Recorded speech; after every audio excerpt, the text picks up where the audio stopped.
hasil rapat pembahasan kemacetan dan kerusakan jalan yang diakibatkan oleh banyaknya kendaraan angkutan barang overdimension dan overloading di Jalan Pramuka Kabupaten Purwakarta, Bupati Purwakarta Ambu Ane Ratna Mustika melaksanakan rapat bersama Kementerian Perhubungan yang dipimpin langsung oleh Direktur Jenderal Perhubungan Darat secara virtual. Dalam kesempatan ini, Ambu Ane mengatakan bahwa perlu adanya penanganan terkait jalan yang mengalami kerusakan sangat parah, sehingga menyebabkan kemacetan dan berdampak kepada keselamatan para pengguna jalan tersebut. Sepanjang Jalan Pramuka hingga Jalan Industri di Kecamatan Jatiluhur, Purwakarta, kondisinya rusak parah. Terkait dengan hal tersebut, pemerintah daerah Kabupaten Purwakarta langsung melakukan berbagai upaya, salah satunya adalah dengan berkoordinasi dengan Kemenhub. Lalu seperti apa kelanjutan dari upaya tersebut? Bersama saya sudah hadir Kepala Dinas Pekerjaan Umum Bina Marga dan Perairan Kabupaten Purwakarta, yaitu Bapak Rian Oktavia. Assalamualaikum Pak. Waalaikumsalam. Sampurasun. Arampes. Pak Rian, Siap. bagaimana Pak dengan kelanjutan dari upaya menangani Jalan Pramuka di Purwakarta yang sempat rusak parah kemarin? Ya. Dapat kami sampaikan bahwa betul untuk Jalan Pramuka dan juga Jalan Kembang Kuning ke arah Cibinong itu kondisinya sekarang rusak berat, Pak. Dapat kami sampaikan bahwa untuk Jalan Pramuka merupakan kewenangan status jalan provinsi, Pak. Dalam hal ini PUPR provinsi. Sedangkan yang Kembang Kuning, Cibinong itu merupakan jalan kabupaten. Untuk jalan kabupaten, pada tahun sekarang itu kita sudah menganggarkan kurang lebih 2 miliar, Pak. Dan kita juga kerjasama dengan perusahaan di sana, Pak. Kemarin itu sudah dilaksanakan perkerasan. Nah, sekarang sudah mulai untuk melakukan pengecoran di 2 spot, Pak, yang dianggap sangat rusak parah, Pak. Nanti di tahun berikutnya mungkin kita akan tuntaskan, Pak, untuk Jalan Kembang Kuning itu. Kemudian yang untuk Jalan Pramuka, betul, Pak, itu kondisinya sangat parah sekali karena banyaknya odol, Pak, ya. Kendaraan-kendaraan odol, overdimensi dan overloading, di mana di sana ada beberapa perusahaan, kemudian juga ada program strategis nasional, ya, KCIC. Kemudian pada bulan April sebetulnya kita sudah memberikan surat permohonan perbaikan, Pak, ke PUPR provinsi, Pak. Kemudian Bupati juga di awal Juni kemarin sudah menyampaikan surat permohonan kepada Gubernur langsung, Pak. Kemudian dilanjutkan pada awal Juni kemarin juga kita tadi sampaikan bahwa koordinasi dengan Kementerian Perhubungan.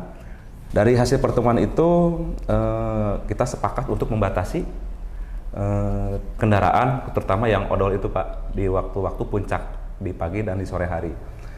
Nah, kemudian Bupati melakukan surat edaran tentang pembatasan tersebut, Pak. Kemudian pada beberapa hari setelahnya itu KCIC berkoordinasi, Pak.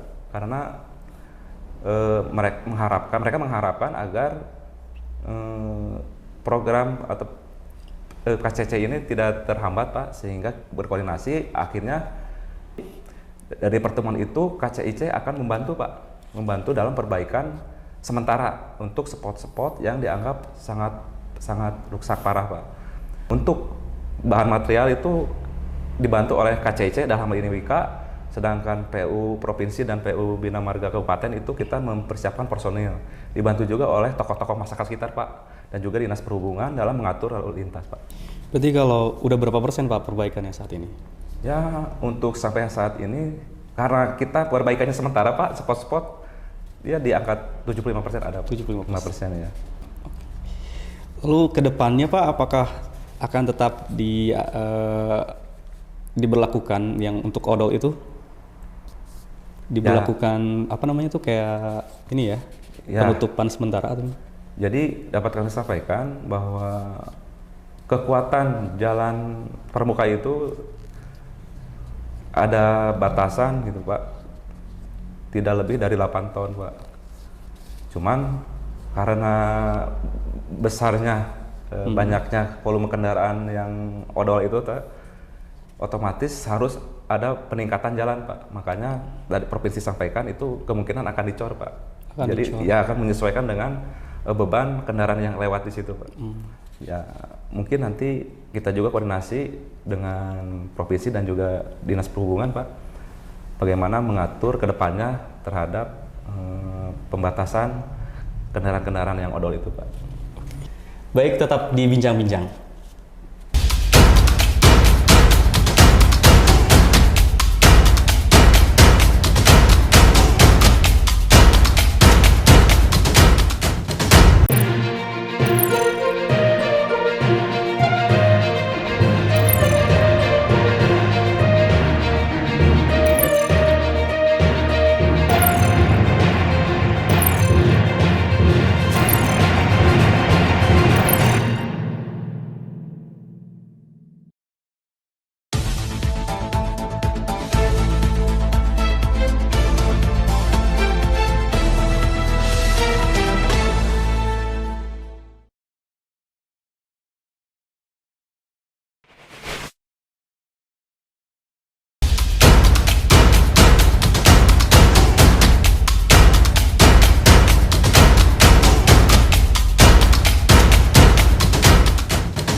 Baik, kembali lagi di Bincang-Bincang, masih bersama dengan Kepala Dinas PU Bina Marga Kabupaten Purwakarta, yaitu Bapak Aryan. Pak Aryan, masyarakat di Kabupaten Purwakarta kadang belum memahami sepenuhnya itu mana jalan yang memang jalan yang bagiannya untuk Purwakarta atau untuk apa tadi, provinsi ya? Iya. Di mana aja tuh kira-kira? Ya, baik, betul Pak. Jadi di Kabupaten Purwakarta itu kita terdapat sebanyak 329 ruas jalan, Pak. Dari 329 itu yang merupakan status jalan kabupaten itu ada sekitar 309, Pak. 309 ruas jalan. Sedangkan jalan nasional itu ada di 11 ruas jalan dan jalan provinsi itu ada di 9 ruas jalan, Pak. 9. Yang kemarin itu yang viral itu jalan Pramuka merupakan ruas jalan kabupaten provinsi.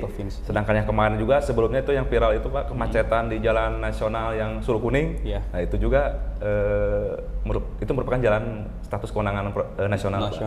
Walaupun dampaknya itu efeknya tetap masyarakat ke kabupaten. Ya, karena ya itu mungkin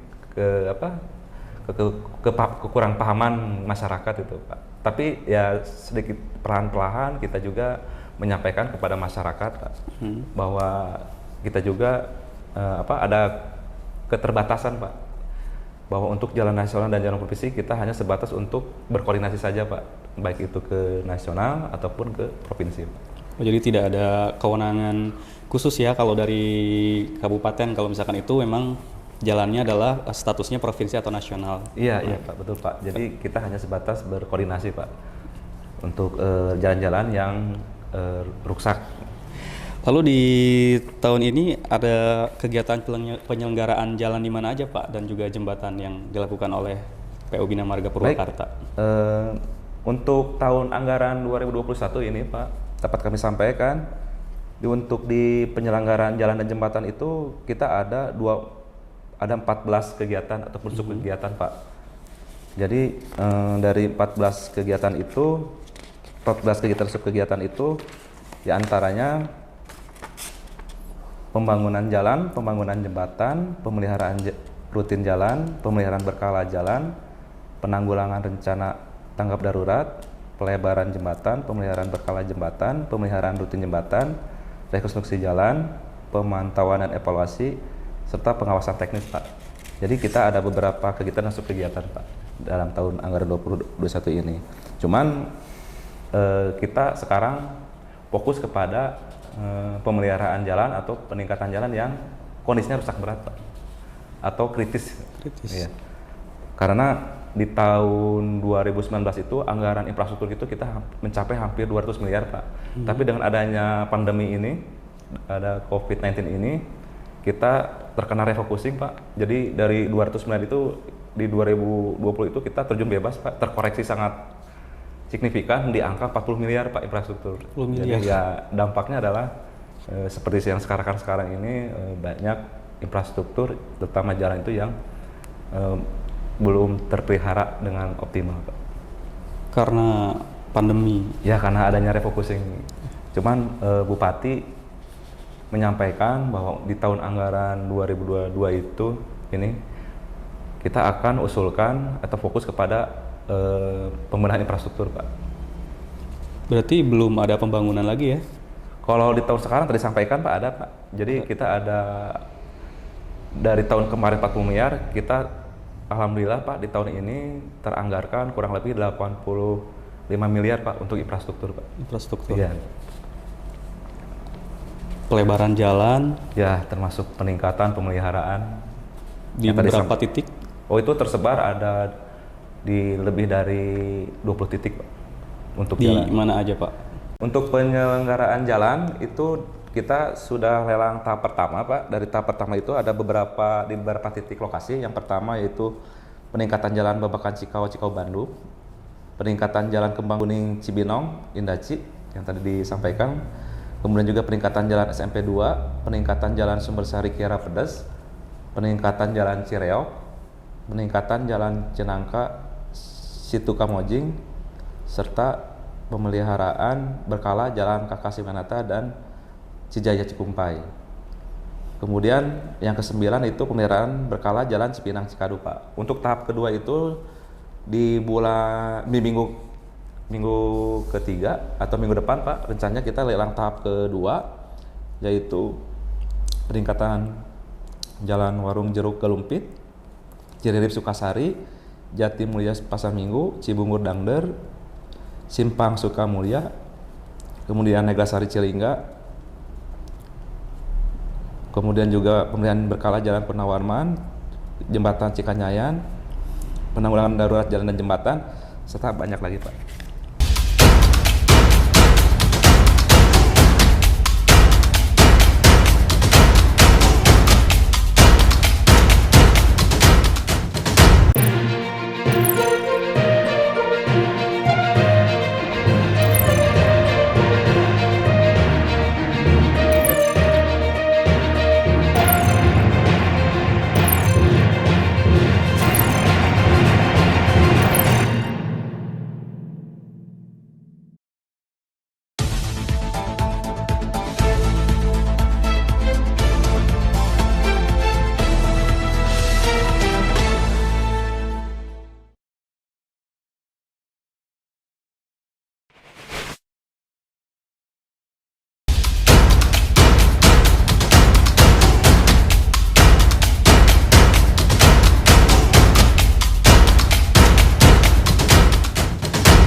Masih dibincang-bincang bersama Kepala Dinas PU Bina Marga Kabupaten Purwakarta, Bapak Aryan. Pak Aryan, tadi kita udah ngobrol tentang jalan, terus juga jalan di Pramuka. Nah, sekarang kita beralih ke irigasi, Pak. Ya. Berapa irigasi yang sudah dibangun oleh Pemda Purwakarta selama periode ini? Untuk tahun anggaran 2021 ini untuk penyelenggaraan sumber daya air Pak ya, kita ada bantuan dari dana alokasi khusus Pak, DAK, sebesar 8 miliar, yaitu untuk rehabilitasi irigasi di 5 titik Pak, 5 DI, titik? yaitu DI Cicalibur Pak, di Pleret, kemudian Ciburial Wanayasa, Nangerang Wanayasa, Garoke Kiara Pedas, serta juga terakhir adalah Ciwangun Darangdan Pak. Itu untuk kegiatan rehabilitasi dan peningkatan irigasi permukaan itu kita ada di 20 titik Pak tersebar, sedangkan untuk drainase perkotaan itu kita di 5 titik Pak. Jadi dapat kami sampaikan bahwa untuk anggaran Dinas PU Bina Marga dan Pengairan itu dari 85 miliar infrastruktur itu Pak, 74% untuk anggaran penyelenggaraan jalan dan di 16% itu untuk sumber daya air dan drainase Pak. Jadi alhamdulillah pada tahun sekarang walaupun belum sepenuhnya bisa menyelesaikan infrastruktur, namun demikian dari tahun 2019 itu kita ada peningkatan sebesar 100% Pak, dari 40 miliar ke angka 85 miliar Pak. Mudah-mudahan dari anggaran yang tersedia ini kita bisa minimal Pak, terutama untuk jalan itu mengurangi kondisi kemantapan jalan yang dikhawatirkan menurun Pak. Karena dapat kami sampaikan bahwa untuk jalan dan irigasi itu masih di angka 86% Pak kemantapannya, baik jalan dan irigasi. Nah, untuk jalan dikhawatirkan dengan kondisi kemarin Pak, kondisi hujan, kemudian juga anggaran terrefocusing, itu kemantapan jalannya menurun Pak. Tapi kita akan lihat di semester terakhir atau akhir tahun ini kita evaluasi berapa persen sih penurunan kemantapan jalannya, apakah dia bertahan atau dia agak ada peningkatan sedikit. Nah, untuk irigasi sama Pak, kita ada beberapa usulan juga Pak di tahun 2022 itu, baik kita minta bantuan ke DAK ataupun ke provinsi, dan otomatis kalau APBD karena Bupati sangat konsen ya, prioritas, karena irigasi itu merupakan salah satu pendukung untuk ketahanan pangan nasional Pak. Kita juga berkoordinasi dengan Dinas Pertanian dalam rangka meningkatkan produksi lahan pertanian, dalam hal ini padi gitu. Untuk itu di anggaran 2022 ini mudah-mudahan Pak terrealisasi dalam rangka menggenjot ataupun meningkatkan kemantapan irigasi kabupaten Pak. Gitu. Lalu inovasi yang dilakukan oleh PU Bina Marga apa Pak tahun ini? Ya, baik. Sebetulnya kita ada beberapa inovasi Pak. Tapi sebelum saya ke inovasi, dapat kami sampaikan, kita itu sekarang fokus kepada penanganan bencana Pak ya. Karena kemarin itu di awal tahun, tepatnya di Februari, kita ada bencana alam Pak. Yang pertama bencana alam Pasanggerahan Pak, Tegalwaru itu kan. Kemudian juga bencana alam di Sukasari. Yang terakhir itu di Pondok Bungur Pak. Itu yang bencana alam yang skalanya besar. Untuk yang di Sukasari kita sudah membuat relokasi Pak. Jadi alternatif, alhamdulillah Pak, kemarin dengan bantuan Karya Bakti kita sudah menyelesaikan relokasi jalan alternatif Pak sepanjang kurang lebih 600 meter Pak. Jadi masyarakat tidak terisolir, bisa memanfaatkan akses itu. Kemudian yang untuk di Pasanggerahan kita juga sudah bekerja sama Pak dengan masyarakat sekitar, dibantu oleh UPTD, dinas kami itu membuat akses Pak perkerasan untuk ke pengungsi Pak. Alhamdulillah kemarin sudah hampir rampung Pak kegiatannya. Tinggal yang terakhir adalah Pondok Bungur. Bupati sangat respon dengan menganggarkan anggaran di Pondok Bungur Pak, dengan merelokasi dari anggaran yang lain Pak, sehingga di 2021 ini untuk Pondok Bungur kita anggarkan 2,5 miliar Pak, yang 500 untuk pembebasan lahan dan 2 miliarnya untuk konstruksi penanganan jalan Pak, supaya masyarakat aksesnya bisa normal kembali Pak. Kemudian inovasi, kebetulan saya lagi ikut diklat PKN 2 Pak, kalau dulu diklat PIM tingkat 2 ya. Nah, inovasi yang kami sampaikan, kita sudah berkoordinasi dengan kebetulan Pak Sekda sebagai mentor, kemudian juga Bupati sangat mendukung sekali. Kami melakukan terobosan dengan inovasi, ada 3 output Pak dari inovasi yang kami sampaikan. Pertama, adanya revisi SOTK Pak. Alhamdulillah kemarin Bupati sudah menandatangan, artinya kita akan memperkuat bidang pemeliharaan Pak. Nah, jadi yang selama ini bidang pemeliharaan di satu bidang karena beban terlalu berat, alhamdulillah nanti ke depan bidang pembangunan dan bidang pemeliharaan terpisah. Kemudian yang kedua adalah swaklola Pak. Kita menggandeng juga kepada TNI Angkatan Darat dalam ini Kodim. Kita juga akan melaksanakan pengelolaan infrastruktur Pak, bekerjasama dengan TNI Angkatan Darat dalam ini Kodim. Alhamdulillah sudah ada persetujuan dari Kodim dan juga nanti ditindaklanjuti dengan MOU, terutama untuk 3 titik membuka lingkar barat Pak yang di Sukasari, kemudian juga di Simpang Sukamulya dan titik Ciririp Sukasari.